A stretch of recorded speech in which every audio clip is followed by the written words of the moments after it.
ጋይስ ሲጀመር 2018 አገባቡ ልክ አይደለም። ለወንዶች የሚሆን አመት አይደለም። የምሬን ነው። በቫር መታየት አለበት ወይም እንደገና ባለፈው አልቁሶ አስለቀሰ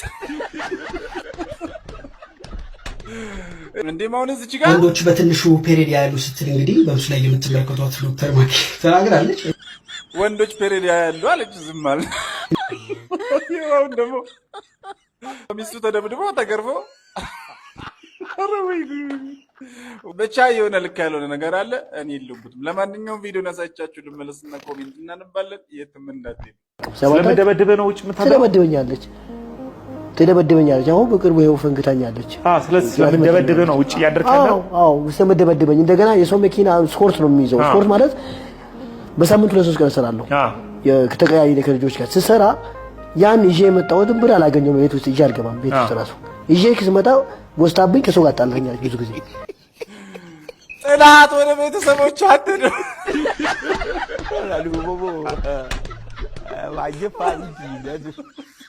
ተገለበጠ ነገር ተከረበተ። ጋይስ ድሮ ሚስቶች ናቸው ባላቸው ሲደበድባቸው ወደ ቤተሰብ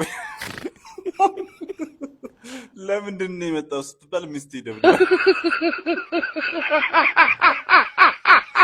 አረጋድ ወይ ውረድ ወይ ፍረድ። እንዴ አትፍረዱ ጋይስ። የያዘ ይዞት እኮ ነው። አስረግዛው ቢሆን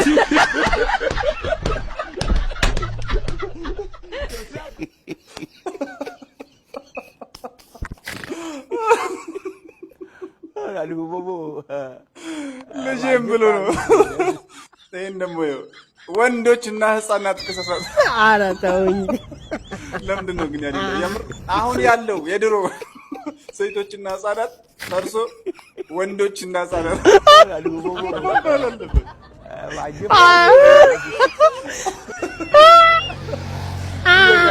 አረ ወይኔ ተውሶ አራታውኝ ማሽቃባጀት የሴቶች ተወካይ ትሁንልን።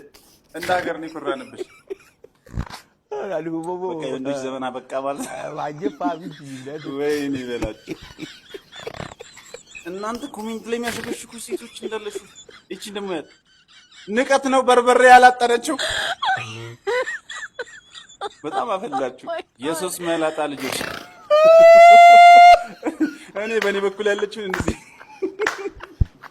ብቻ ይመቻችሁ። ለማንኛውም ይሄ ቪዲዮ እናንተ ጋር በደረሰ ሰዓት እዚህ ፕሮፋይል ጋር ቀይ መብራት እየበራ ከሆነ ላይቭ ላይ ነኝ ማለት ነው። እንደ ሁል ጊዜው የብዙ ሰዎችን አካውንት እያሳደግኩኝ ፎሎወርስ እየጨመርኩኝ ስለሆነ ላይቭ የነክታችሁ ተቀላቀሉ።